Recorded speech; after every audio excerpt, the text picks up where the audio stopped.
The Supreme Court says farmers have the right to protest but cannot keep roads blocked indefinitely.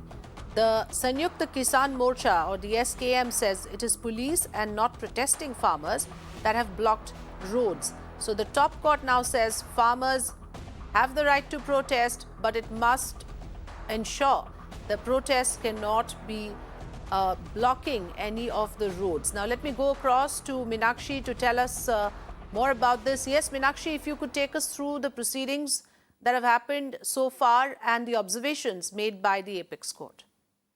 Well, that's right, Afida. You see, the farmers' protest issue has featured in the past as well in the Supreme Court, and today also it was slated for a hearing before the same bench composition headed by Honorable Justice Sanjay Kishan Kaul. And again, the Supreme Court has underlined the point that it has made earlier, which is this, that the law with regards to protests is clear. The Supreme Court has laid down the law in the earlier Shaheen Bagh judgment case, and Supreme Court has again reiterated and underlined today that there is a right to agitate, but the roads cannot be indefinitely blocked.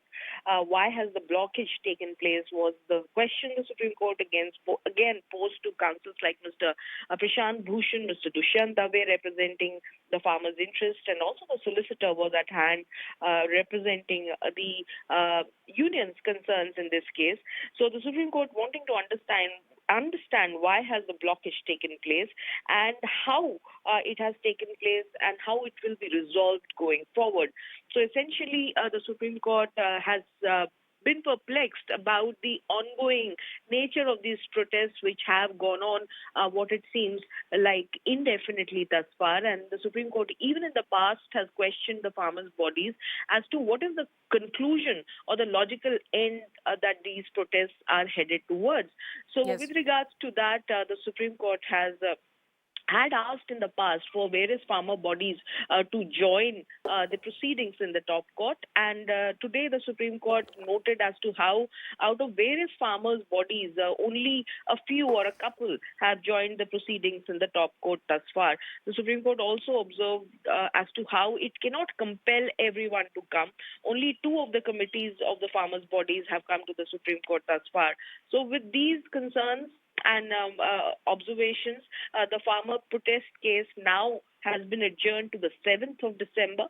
In the time given, in the interim, time has been given to the various farmers' organizations to respond to petitions which are seeking the removal of roadblocks. So one message again coming out loud and clear from the top court, which it has, said in the past as well, that right to protest exists, but Yes. blockage of roads cannot continue indefinitely. Yes, that's very clear. The right to protest is sacrosanct, is what the top court says. But like you said, two very important points. First, that obstruction of road or inconvenience to commuters is not something that can be allowed, not in the name of protest, even as the top court believes that the right to protest must be maintained. So this is the fine balance, and that the authorities will have to now ensure that while protest is allowed, intrusion into public roads is not allowed to happen. Thanks, Minakshi, for joining us. We'll continue to